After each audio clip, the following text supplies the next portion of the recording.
What's next for a neighborhood under siege? We'll have to wait and see. Reporting live, Sadie Sinclair, Channel 7 News. This is San Francisco. Summer of 2025, and people should be picking sides. Anti-ICE protests that started in LA are going off across the country. I'm one of many people who can't ignore the fact that the IOF is training our cops and ICE agents, and a lot of the technology, the drones, the weaponry, we're getting directly from Israel. Even if we can't individually end the genocide, we can at least keep our own cultural institutions as free and clean of Zionism as possible. This is an episode about one of those institutions. It's about keeping Zionists out of the Dyke March. 2 interviews. First is with Lisa Roth, who's been organizing the Dyke March since the very beginning, 1993, in Washington, D.C.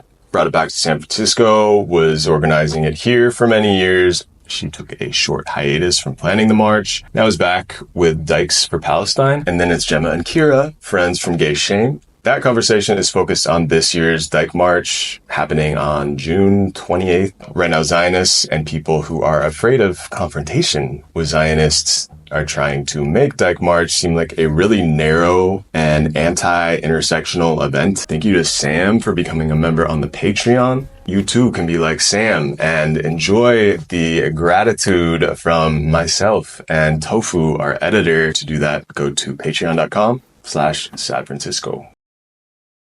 To start with, I wanted to ask you the most basic of questions.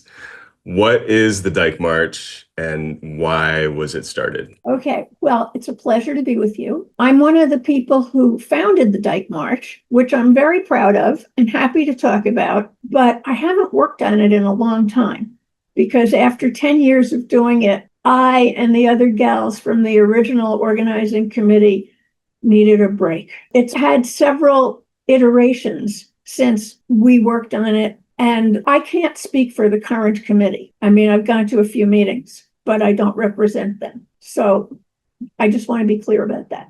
And so when did you and the rest of the collective actually start the Dyke March? What year was that?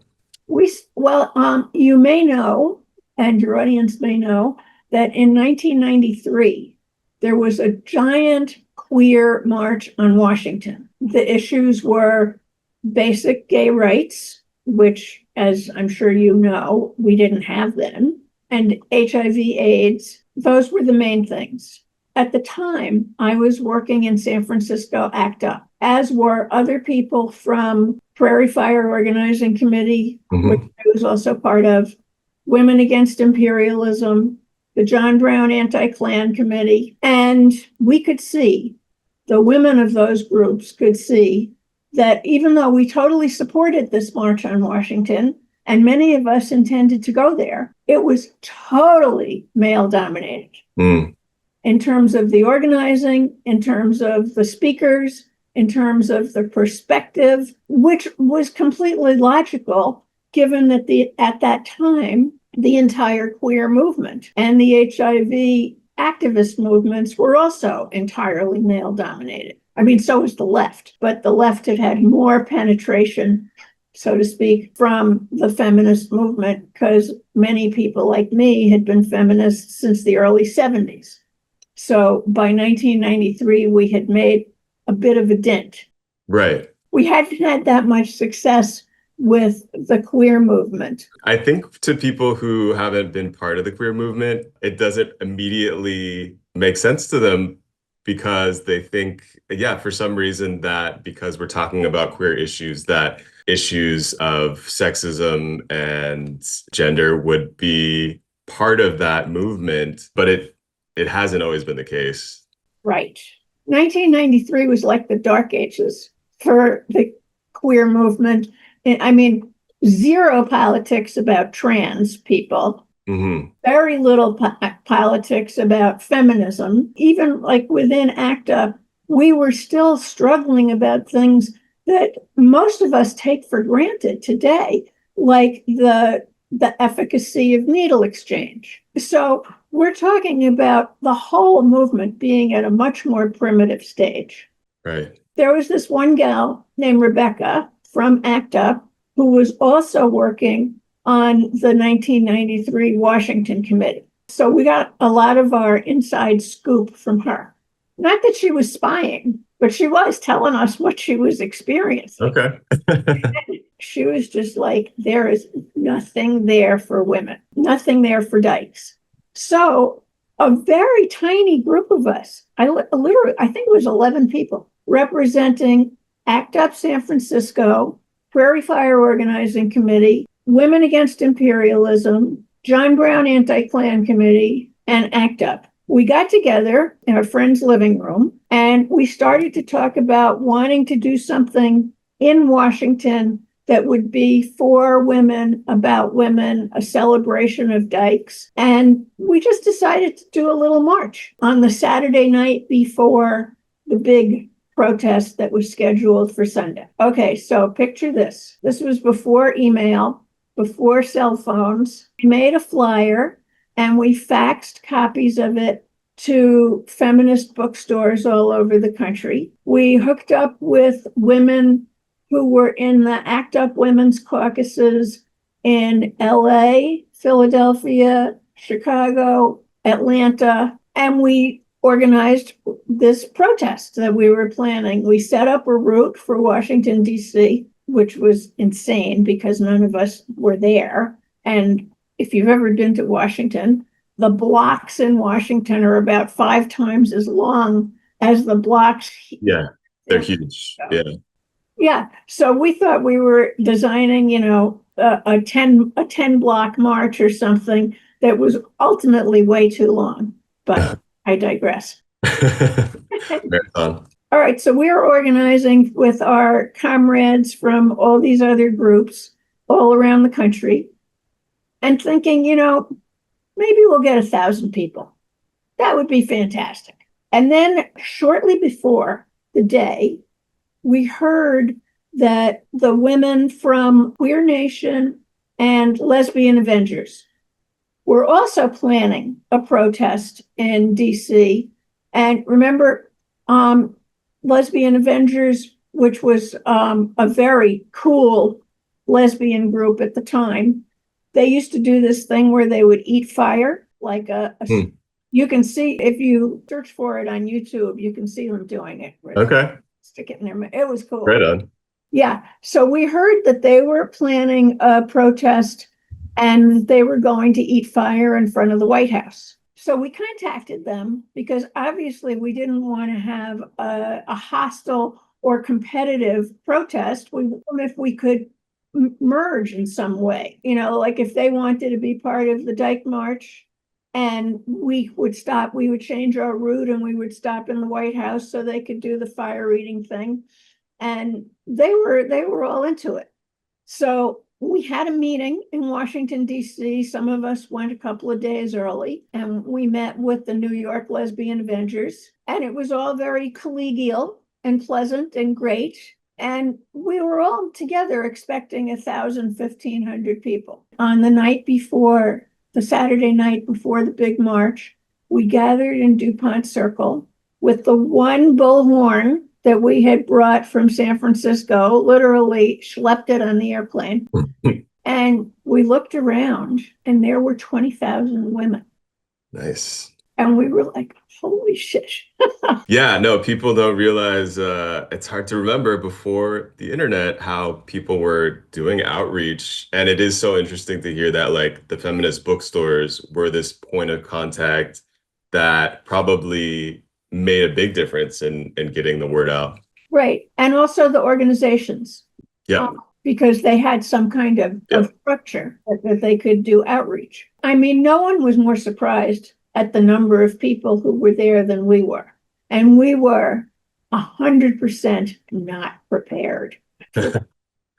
I mean, fortunately, on the plus side, many of us, particularly those of us from ACT UP and Prairie Fire and Women Against Imperialism, had had a lot of experience with street demonstrations.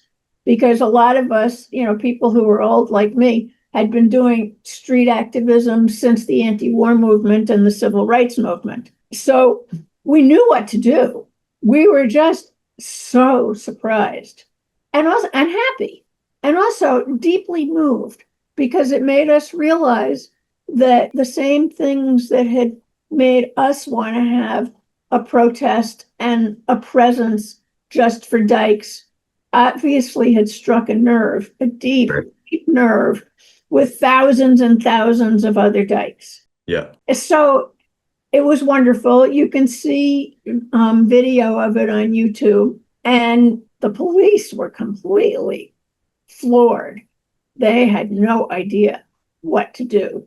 I mean, we hadn't talked to them because all of us, the people who organized it, from ACT UP to Prairie Fire to Women Against Imperial, we all never talked to the police anyway, and didn't believe in getting permits. And so we hadn't done any of the things that traditional, more mainstream protest movements do. So there we were, just in the street. And we had every intention of marching in the street, and this sidewalk shit for us. And when you have 20,000 people, you can do it. Do anything you want. Yeah. So we had a fabulous march. The Lesbian Avengers ate fire in front of the White House, and we ended up at the Washington Monument, which everyone referred to as the Big Dick. And it was a great success. And it was wonderful. A good time was had by all.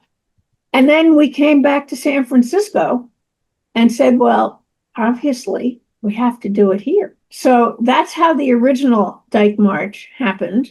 And I should take this moment to note that the Lesbian Avengers get credit for it and take credit for it. Like if you look up Dyke March on Wikipedia, there's a whole thing that says the Lesbian Avengers organized that march, which is 100% not true.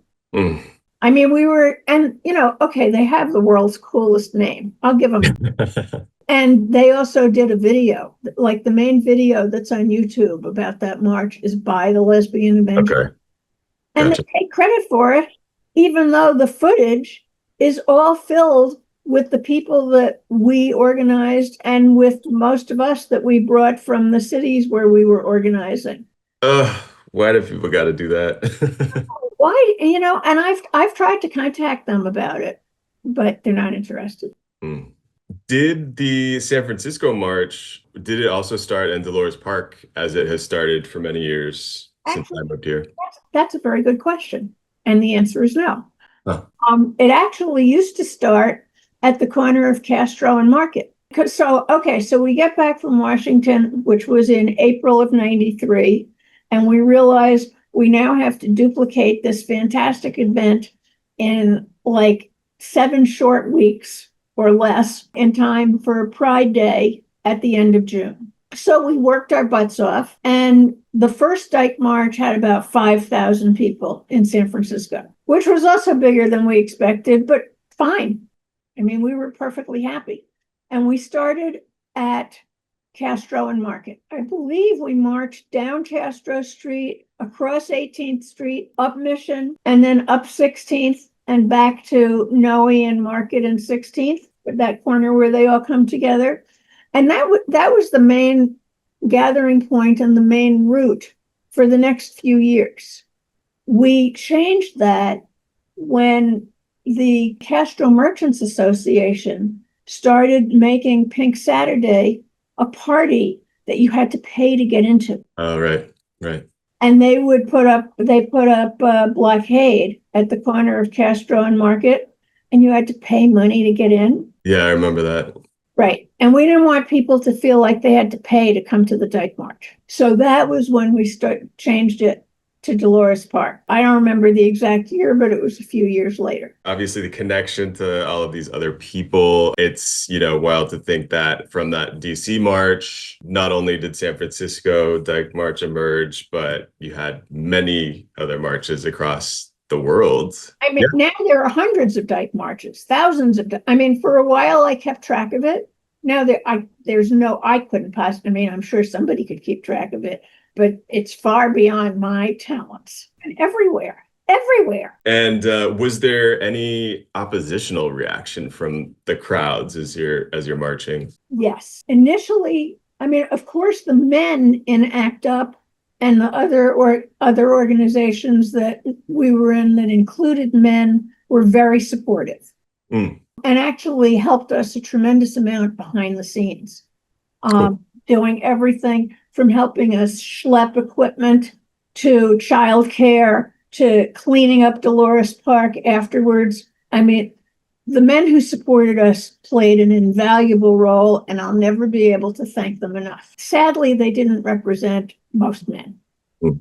I mean, I think a lot of men were very hostile, including a lot of gay men. And people were like, why aren't they just be happy being in a march with all of us? Right. Or when they saw how wonderful and fun it was, they wanted to be in it. And, Obviously, yeah. and, we would always say, if you support us, cheer us on from the sides. And many of them did, but that was an ongoing issue, and it's still an issue. I mean, like if you go to Dolores Park during the Dyke March, it's crawling with men, and in the Dyke March itself, I mean, there's nothing you can do about Dolores Park because it's so big and a lot of people drink all day. So who wants to deal with drunk guys who are pissed off? But in the march, we try to keep it Dykes only, or at least we did when I was working on it.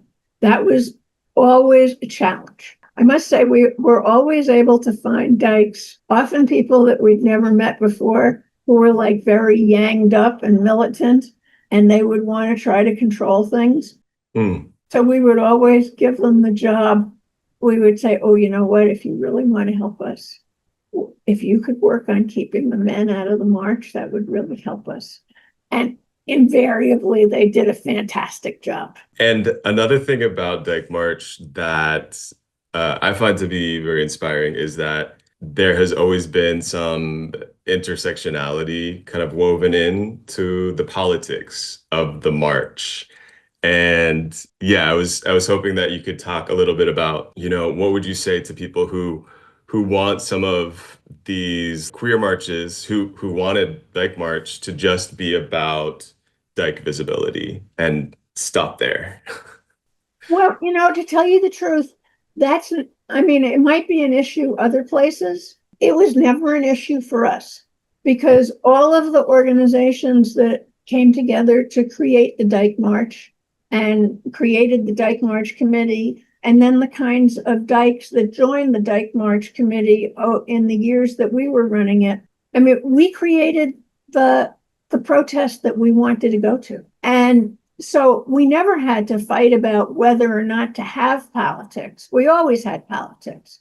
Like from the beginning, we wanted to be something different than the corporate regular gay parade. Mm-hmm. So we always had a position of no permits, no corporate sponsors, no politicians allowed to speak on stage. And then year by year, we would select speakers and to sort of promote different issues that were front and center at any given moment. So like one year, we had an HIV positive woman who sadly is no longer with us from South Africa.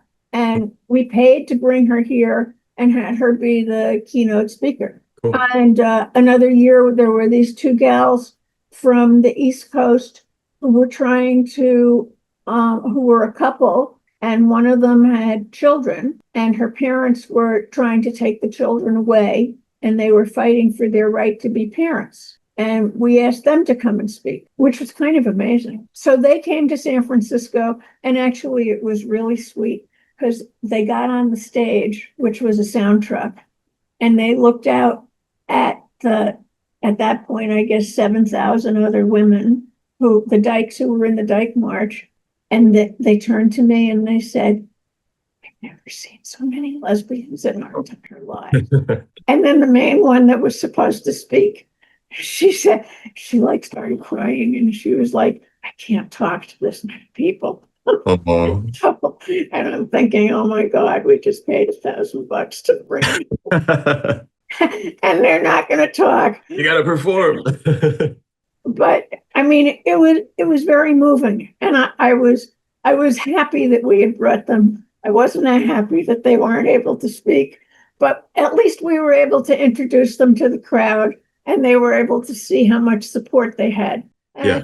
that made a huge difference to them. Yeah, and I mean, yeah, just San Francisco sort of being a haven for queer people, like these are the kind of moments that makes that the case. Wanted to ask about like another, intersectional, like political issue that has been integrated into recent Dyke marches, Dykes for Palestine. Why is it important that Dyke March stand with Palestinians? I think it's important because Israel is committing genocide in Palestine, and the United States is paying for it. Our tax dollars are paying for it. As a Jewish anti-Zionist, it's very important for us to take a stand, just the same way it was when we started the Dyke March. How you felt about AIDS and HIV was a cutting edge issue of the time.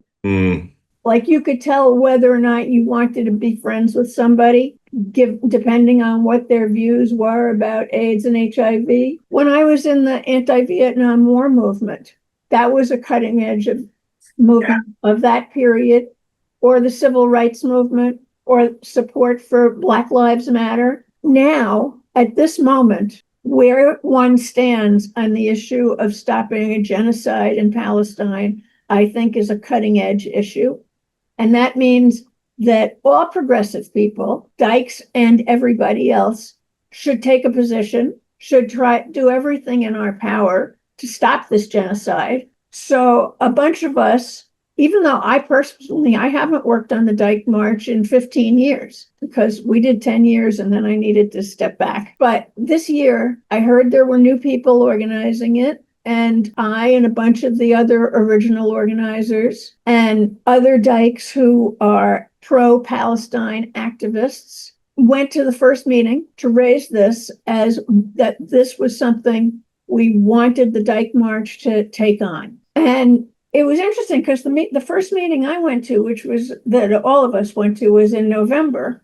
And it was an open meeting at the Gay and Lesbian Center in San Francisco. And I would say there were 125 Dykes there. And every time somebody mentioned Palestine, the room would break into huge applause. So my sense was the group supports this. Unfortunately, that was not the sense. I don't think the people who were organizing it wanted to go there. So I assume, or if I'm giving them the benefit of the doubt, since I don't know most of them personally, I think it was because they feared it would be divisive. They wanted to stick to things that they knew would unite as many Dykes as possible, like Dyke visibility or control of our own bodies, or, all the standard things that you would hope a Dyke March would take a position on. I think they viewed this as an outside issue. Gotcha. And they were concerned about not bringing in outside issues. We weren't having that. It sounds like that has been turned around and the point has been woven into the messaging around this upcoming Dyke March. Yeah, it took 5 months until we were able to get the committee to have the discussion, because I think that the main technique they used to not deal with it was to not deal with it. Okay. And, but interestingly, when we had the discussion just a couple of weeks ago and they took a vote, I mean, it was a Zoom vote. So the entire thing took place in a Zoom meeting. So obviously I couldn't get the same sense of the body as I did at that first meeting where people would just start applauding every time somebody mentioned Palestine. But when they finally took the vote, which they were very hesitant to do, it was 87% in favor of incorporating demands to stop the genocide and support a free Palestine. Great. Yeah. Love to hear that. We're going to have a pro-Palestine contingent at the Dyke March. And we hope it's open to anybody who wants to come. It's going to be militant and fun and in your face, and we'll have placards and banners. And I think it's going to be great. All Dykes welcome. Sweet. And how can people get involved with Dykes for Palestine? They can show up at the corner of 18th Street and Dolores Park, by Dolores Park, 18th and Dolores, at 4:00 on Dyke March Day, which is Saturday, June 28th. Yeah. And we will include that information in the show notes for this episode. Thank you so much, Lisa, for giving us a taste for how the Dyke March began and how it's going to continue on as a proudly political event. And people should come out if they're in San Francisco. Yeah, it's my pleasure to be with you. Thank you so much. We'll speak soon. See you around Pride. Okay, great. Anytime you want. Thank you to Kira and Jemma for being with me. I'm going to start by asking you to let people know what your relationship to Dyke March has been. Hi, I'm Kira. I've been organizing with Gay Shame for, I want to say, maybe 2 or 3 years now.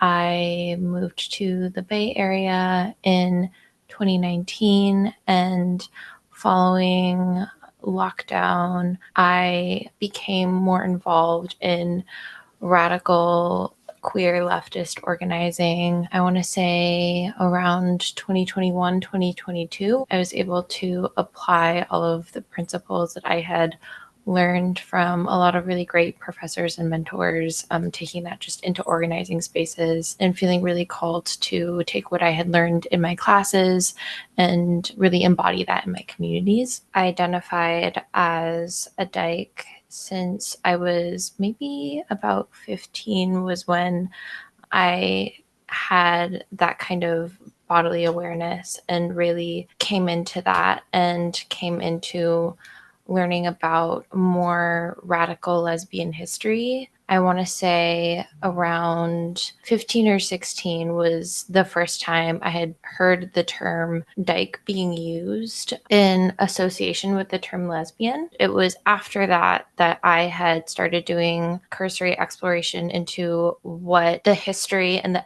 etymology of dyke was. And it was through that that I had learned about the history of the Dyke March in San Francisco.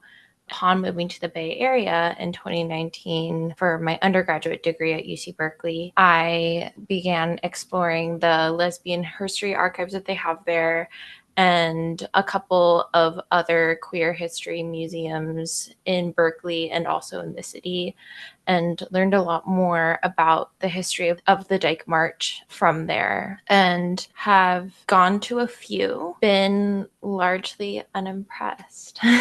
I'm Jemma. People who watch San Francisco may know me. I have been on the pod a few times, a time or two. Oh, you know what though? This is the first time people watching know that I'm a dyke. Like, I think this is kind of a coming out for me.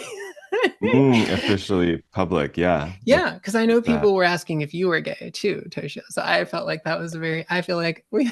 So you're stepping out. I'm stepping out.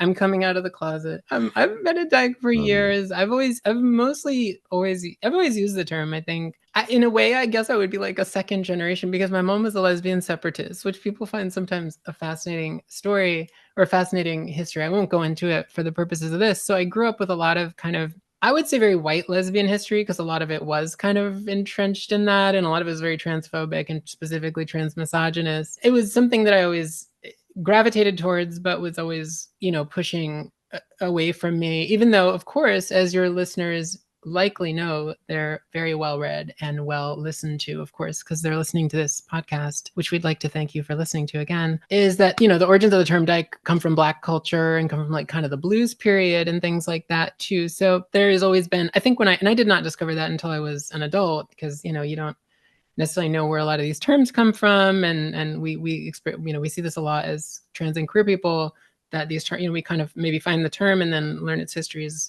Kiro was articulating more cogently than me. So I think that kind of has, I would also say this, like there's a lot of moments of affirmation of dykedom, dykehood in life. And the Dyke March, I will say, has generally not been one of them. I think I've been very frustrated with it. Talk a little bit, Jemma, about the 2019 anti-cop Dyke March action that was sort of a direct action to point out how some people didn't want the cops involved in Dyke March. There were people that did want the cops involved. There were people that consented to police being involved because they were trying to be everything to everyone and trying to claim to be apolitical, which, I mean, I think in this case, it just, in effect, it means you're pro-cop. Sure. As an elder in the community, Right. I was around in 2019 when Gisham and a bunch of other organizations and collectives and just sort of, autonomous individuals were trying to get cops out of the Dyke March. The Dyke March has, I can't tell you when, since its origins or when it started, but has had cop attendance, cop sort of, leading the march. And someone actually commented, whom we all know, like, this is actually a cop march that Dykes happened to be in rather than a Dyke March that cops happened to be at as a kind of side. Dykes at the cop march. Dykes at the cop march was an expression back then, or an expression that was raised as a criticism back then. And so, basically this was in 2019. The Bay Area has, as any San Francisco listener will know, a very long abolitionist history and prison abolitionist history and police abolitionist history. I would just want to note that this is 2019, right? So for people who are maybe newer to these politics or younger or whatever, coming to this at a certain point, this is before 2020, when I think a lot more awareness around, the inherent violence of the prison industrial complex and policing, and of course, which police and policing are central, if not the most central part. So even in 2019, and of course, these politics are much older than this, we were trying to get cops out of the Dyke March, and it was a pretty minimal ask. I would say it was nice to find that a fair few people, especially other Black people, other Black Dykes, were more open to that. I think a lot of younger people on the whole were more, supported that effort. But there were still a lot of older, not just older, but especially white, because there were a lot of older people who were also, I want to say it was intergenerational, a lot of older Dykes who were adamantly anti-cop and had the kind of politics that I referred to earlier from, years and decades ago. But there was a sizable amount of sort of, white assimilationist, maybe it's something we'll talk about later, Dykes that really wanted cops there and were like, oh, we're not going to be safe. One marker is, right, this was a few years after things like Pulse. I want to say there was another, kind of mass shooting at a queer club. I don't know if Club Q was on or something like that. Club Q might have been later. That was often like a point people referred to as like, well, we won't be safe if we don't have cops, even though statistically we know the more you come into contact with police, the more likely you are to experience harm and violence, and the less safer you are. Every statistic shows this, especially Black, queer, and trans people, even non-Black and queer trans people, of course. And this goes with, documented status, undocumented status, all these other sort of things we know, class. This was something, and we pushed them. Was trying to train to be a cop. I remember. You say brochure? The Pulse shooter was the Pulse shooter. Yes, that was old gay history. To go through all of the. I think so. Have a career. Yeah. As a cop. Yeah. Which he obviously would have made a good cop. I mean, he's a very violent person. Right.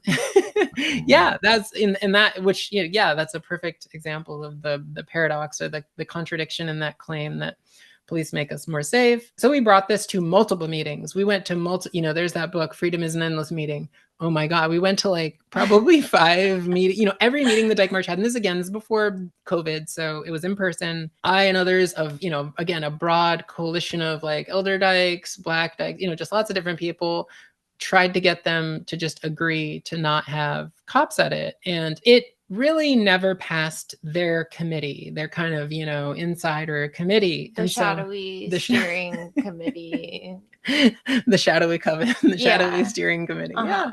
No, it never. And so eventually what Gisham and a bunch of other groups did, and Quit and some other groups, and these are people we've had on the show before, I think, is we organized a block of it and just sort of were shutting it down. And if you don't have the cops leave, we're not going to allow the march to happen. And it mostly was successful, and they mostly, left, or I guess at least went a few blocks away, and kind of, people did their own thing. But it was a long battle with them, and they never did it on their own. And even when we pushed them, they really didn't do it until we used actual direct action. So yeah. And I remember it involved having at least one dyke on a bike was key. But also, once the action got going, of course, like a ton of people who didn't know what was going on and were just learning then were into it, into the anti-cop message. I will also say that since I had started going to the Dyke March post-lockdown, because I had moved to the Bay kind of right around the time when that would have been happening. And then we received the lockdown restrictions like a couple of years after that, 2021, 2022, when I had started to go to the Dyke March, because I had heard and seen little bits and pieces of the anti-cop messaging that had happened in 2019. When I was present in later years after lockdown, I thought it was really jarring that the Dyke March hadn't acknowledged the Dykes at Cop March action. Like nothing had really changed from that. The first time I went, that was something that was really alarming to me and a huge turnoff. And I was just, as a young dyke who was kind of stepping into that space, that was something that really kind of threw me. I think that's helpful for some context. The previous time that gay shame got involved, it's kind of from the outset. And then now it's 2025, 6 years later, and Dyke March is happening in just a few days after this episode airs. Let's start with the question of how we can explain to people how one or two Zionists can kind of turn something like Dyke March into all sides, quote unquote, events,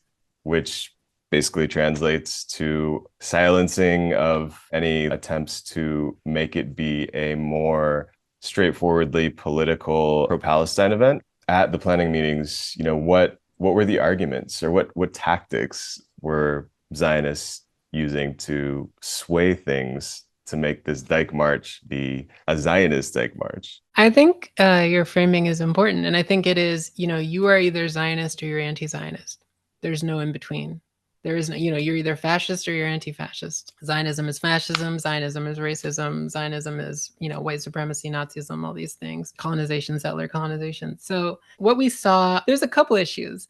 I'll try not to get too into it. But in general, reflecting a lot of what Kira said, there was really an attempt to kind of whitewash the history of the Dyke March, or almost internally pinkwash it.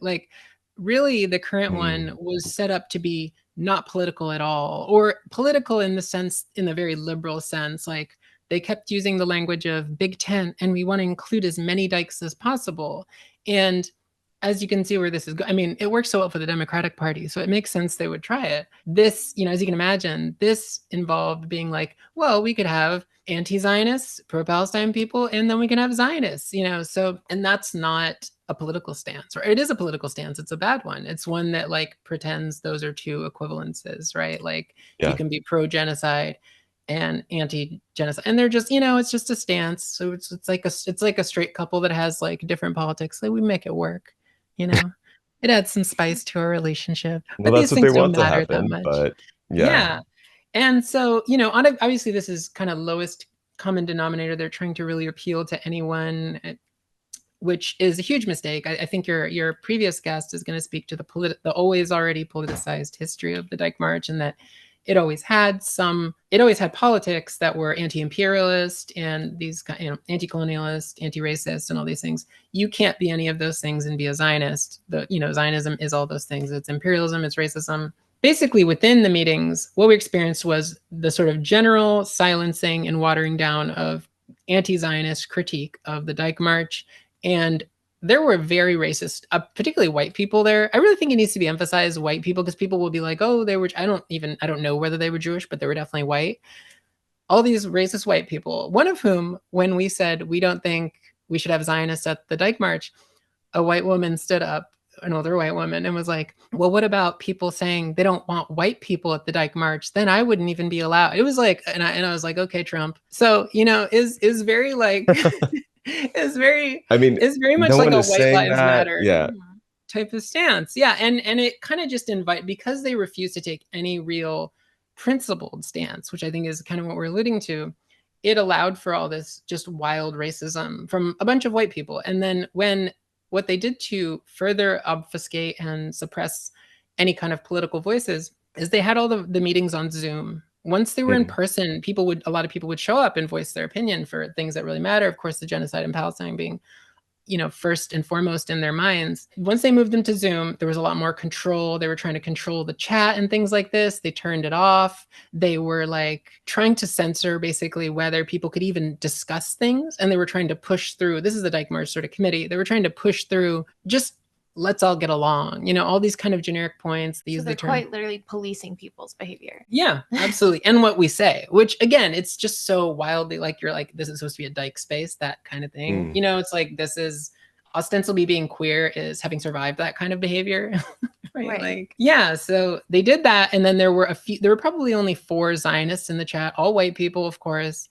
Not that there aren't, Zionists of color. There are fascists of color. Over a few dozen non-Zionists, would you say? I would say anti-Zionists. We don't want to use the word anti-Zionists. There were probably almost everybody. I mean, it was probably like 20 or 30. I don't know how many people were on it, but there was a lot. And it varied in terms of approaches and what people were saying and stuff. But one Zionist on it, I remember her name was Sarah, because I remember seeing this. I don't know her name. Are we allowed to call people out, or will we get sued? We don't know. There's more than one Sarah. There is. That's true. And you know what? Allegedly, there we said that. So we don't.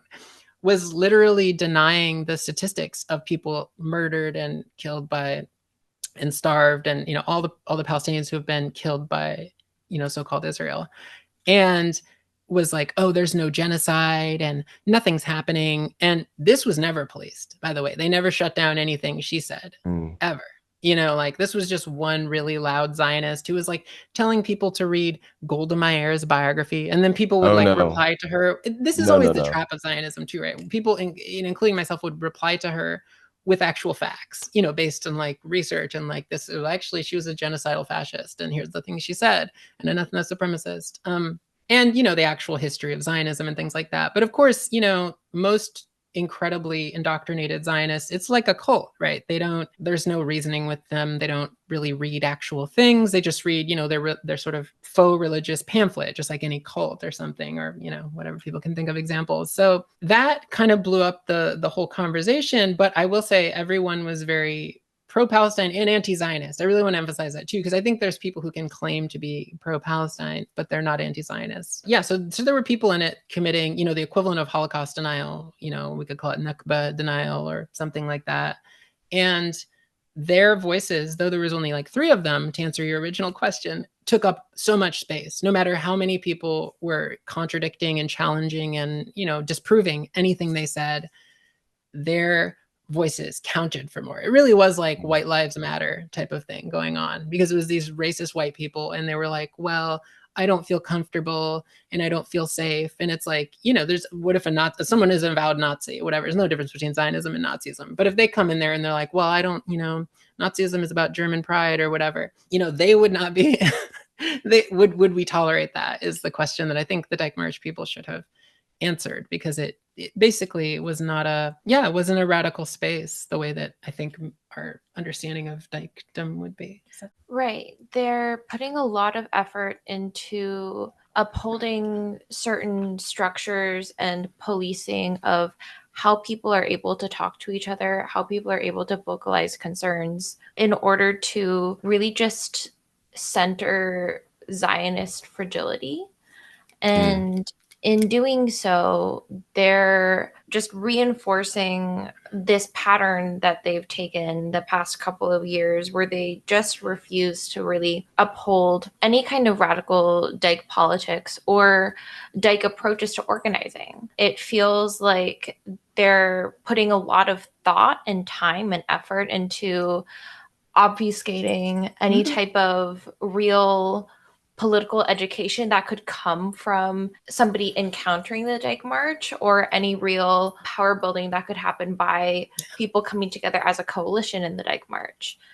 So that's been something that has been wildly frustrating to hear about on the periphery, and also to experience in those meetings. I think something that's also worth noting is that a lot of the times organizationally, when it comes to keeping things exclusively on Zoom, it becomes pretty easy to do things like silence people literally by like muting them, or also doing things like sending out the wrong links, and just generally putting in a lot of effort into keeping people out of this sort of internal shadowy organizing committee or steering committee, trying to uphold a certain positionality of insider outsider, which is kind of scary.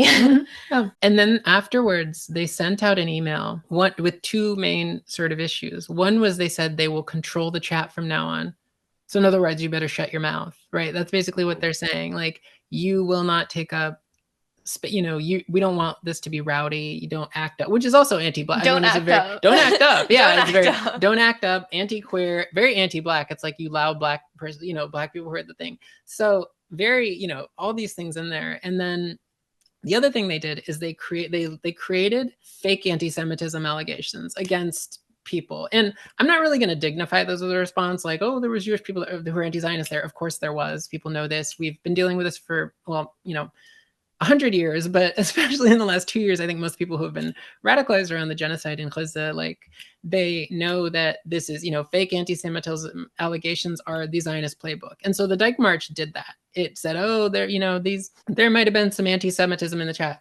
Only group that was mentioned, by the way, San Francisco, incredibly anti-black city. Nothing about that. Nothing about anti-Palestinian comments in the chat by the person who denied the genocide in Palestine. Nothing referring to that person. Nothing about transphobia. Nothing about transphobia. Nothing about transphobia. Nothing about their bioessentialist politics. It's been disappointing as a whole. So they laundered these. So they basically, it is kind of to, what you both have said. I think when into your original question, like, how can like three Zionists infiltrate and just cause havoc in a let's call it a meeting, I guess, for lack of a political meeting or some allegedly progressive space. That's how they do it. They get the Dyke March to take what is effectively a Zionist stance, right? By being like, and then so they released this paragraph that said, we reject anti-Semitism. And it's like, well, there was no anti-Semitism. And if you're going to say anti-Semitism, how about anti-blackness, which is like way more pervasive? Or how about transphobia, which is way more pervasive? Or transmisogyny, or any of these, classism, all these things, anti-houseless sentiment, way more pervasive than the so-called anti-Semitism they alleged happened. That never did, of course, and it's so that is that's a Zionist position to privilege fake anti-Semitism allegations is 100%. All these institutions, everyone who goes to a college or goes to, anything, all these institutions use that line, including Trump, right? They're basically no different from, Stefanik or Trump or any of these people that they probably would be like, oh my God, no, I think that is a really big, just to kind of sum up what the actual result was. Yeah. This is the sort of thing that, is happening in organizations everywhere in the US, not just queer and trans organizations, not just in California. These are the types of conversations that are ending organizations completely, that are, having huge ramifications in places like Columbia University. Like, every department is having this sort of conversation and these kinds of concerns expressed on behalf of people making claims around anti-Semitism that in many cases, very few people, if you look at the facts, are going to take those things seriously. And it's really diluting real claims of anti-Semitism, as we've talked about on this podcast. Even just the actual racism, just because like statistically, the people who are most targeted by Zionists are women of color, which again, not all Dykes are women, but and there were a lot of women of color in this, right? So like they perpetuated that by like blanket accusing people we could say, you know, women and gender marginalized people of color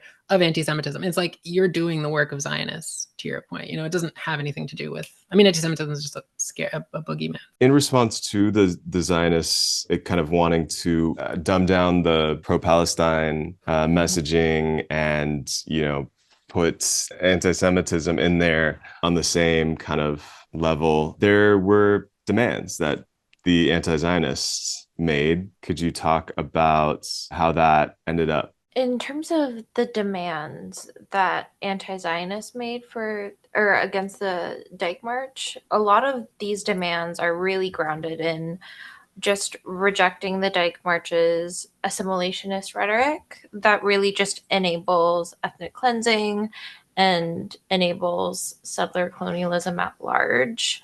The demands are that really for the Dyke March to take a political stance. Because as Jemma so eloquently expressed earlier, rather than making it a political event, the Dyke March has really just put a lot of effort into making the march itself a defanged, open event that accepts both the oppressed and the oppressors by using this kind of Democratic Party Big Tent language. And they're doing this, and we know that they're doing this because they don't want to lose any of the sponsorship and the support of like wealthy white Zionists, other neoliberal actors, and people who could potentially hold financial power in a way that could be beneficial to the Dyke March and their organizers. So the demands are really that the Dyke March rejects any of the assimilationist rhetoric that they've previously used, and that they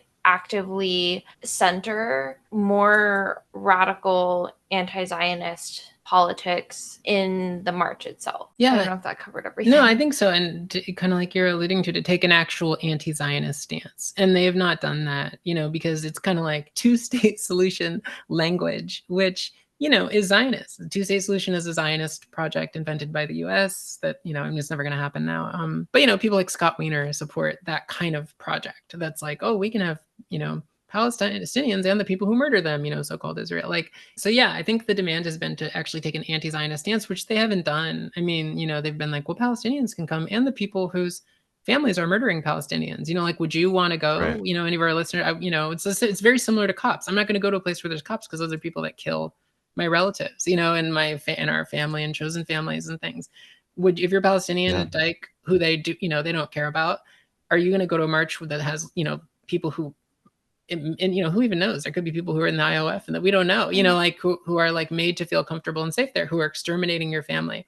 And it's again exactly what Kira said, like the oppressor and oppressed, putting those people in the same space and pretending there's like an equivocation or an equivocation could or should be made is totally fascist and totally Zionist, and it's just absurd. And you know, those are not, so they've not taken those stances. And we'll probably release a link in the statement that I think that has the details of the statement to the demands and things, I think. A couple of the other demands are of course related to different axes of oppression and different apparatuses of oppression, like demanding that the Dyke March not have any police presence, for example. It's like the bars at the floor. Demanding that the Dyke March takes a stance against any form of fascist body politics, demanding that the Dyke March condemn policing, condemn ICE, condemn all different forms of fascism that a lot of queer organizers, like radical Dyke organizers, have been at the forefront of for so long when it comes to pushing against those axes of oppression and embodying and dreaming a different world for liberatory Dyke self-expression, Dyke sexual expression. Like, and I think at this point, they're never going to do that. They're never going to condemn Zionism in the way that we've been asking them to. Yeah. So then it becomes another like watered down kind of SF gay pride parade. I think that's situation. their goal. Yeah. Yeah. And and then it becomes, like, I mean, this is like it, you know, the most, I guess, public facing Dyke institution in the form of an event that happens at SF Pride each year. And so that then becomes landmark for like this is how Dykes think in San Francisco. This is representative of Dykes, which is to say extremely watered down, milk toast could happen anywhere, kind of devoid of the politics that I'm happy that we're continuing to try to like push back on this diluted Zionist event, I guess. Yeah, and I think that's also why on a personal level it matters so much to me, because people see the Dyke March as something that is representative of Dyke politics, not just in San Francisco, but very broadly. They see the Dyke March as something that is a reflection of not even just Dyke politics, but of like what it means to be a radical queer. And it's been so frustrating because I know that doesn't represent the politics and the lives and the actions of my people, my loved ones, of my Dyke community. Like that, it couldn't be further from that. So this kind of real like misalignment, it feels just wildly frustrating and disheartening, because I know that, speaking from my own position as somebody in like their early 20s, as a young person, learning about the Dyke March was one of my first encounters with the word Dyke, and like coming into learning about my own history and mapping what my future could be. Like things like the Dyke March do have an impact in that way. So I do think that it's really important that we continue to make these demands and that we are unrelenting in having high standards, because it's important that we rise to those standards. Absolutely agree. And I guess there's a little surprise in store, can we say, for people that do show up to the Dyke March. I don't know if we can give too many details, but I know that people have been planning something for the day of, in the vein of back in 2019, when there was this direct action against cop inclusion within the Dyke March. If people do show up to the Dyke March, allegedly people might encounter a diametric Dyke March for a free Palestine, where people will be acting up and masking up with fists up. So if you come to the Dyke March on the 28th, on 18th and Dolores at like 5 p.m., you could encounter that. So dress well in All leather. right. Sweet. Well, I love you both, and thank you for filling people in on the alleged possibilities of what they might find. We'll be with each other in a week. Before I let you go, anything that two of you are working on that you might want to let people know about, and also how people can follow you online? I know that, speaking for myself, I'm really excited for a film called Made of Glass that will be coming out pretty soon. Gemma, if you want to speak on that. Yeah, well, it's As am not I. going to be the first or last. Sorry, it is the first, but it won't be the last time it appears on this podcast. We actually, and both of you are stars in this film. So obviously, if you're a San Francisco fan, and you should be fans of both of you because you're both amazing, we're making an anti-YIMBY, anti-real estate film about the intentionally vacantly produced condos that blight our city. And it's a narrative film. It has some laughs. It has some queer characters played by both of you, and It may or may not have a bear suit. It may or may not, yeah. And all written and directed by. Oh, Jemma. yeah. Well, I like to take, we don't have to go into film, but I like to take the Jacques Rivette approach. The film is like a good friend of all of ours, and we're just waiting for them to arrive, so I don't necessarily use those terms, but thank you all for that. And you have a book coming out soon too, is that right?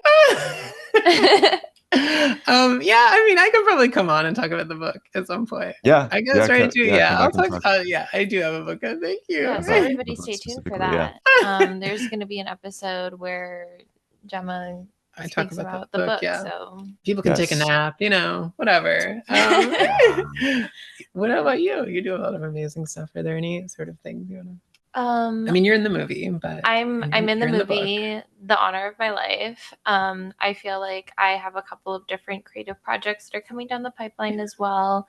On August 1st, over at Crisis Club in Oakland, there will be a couple of my own film work, like some video art, some experimental documentary short films that I've made and that I'm in that gallery space. I think the opening is August 1st and it should be running about through the month of August.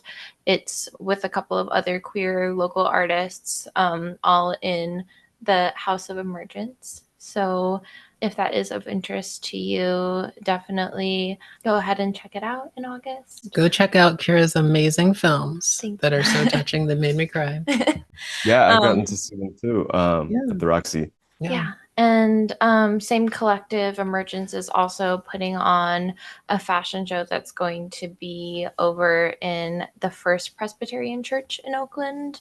We'll link all of their info so you can go ahead and follow them. It's a couple of really good friends of mine who are going to be like showcasing their work. And one of the organizers of Emergence, June, is also an amazing like metal and jewelry worker.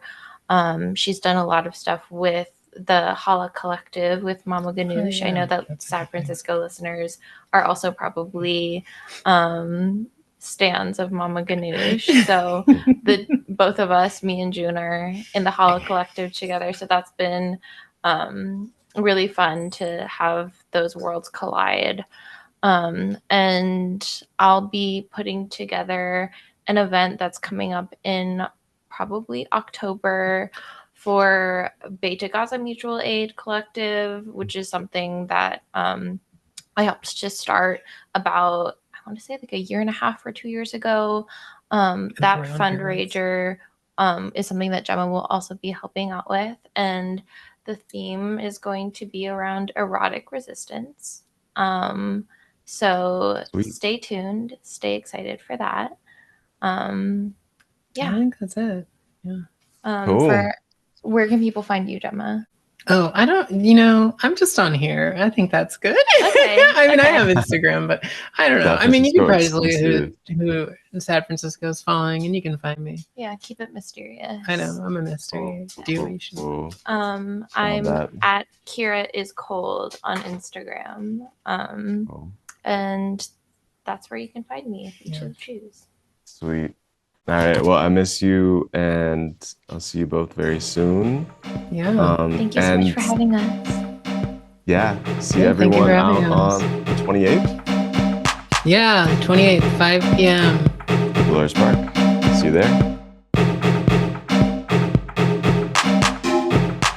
Thank you for listening to Sad Francisco. I am Toshio Moronic, and my co-producer is Tofu Estolas. Patreon.com/Sad Francisco is where you can find our past episodes and transcripts, and it's also where you can help us out with a donation. And if you do, it comes with some benefits like getting the episodes a few days early and our gratitude for allowing us to keep making this podcast, which we love to do. See you next time in San Francisco.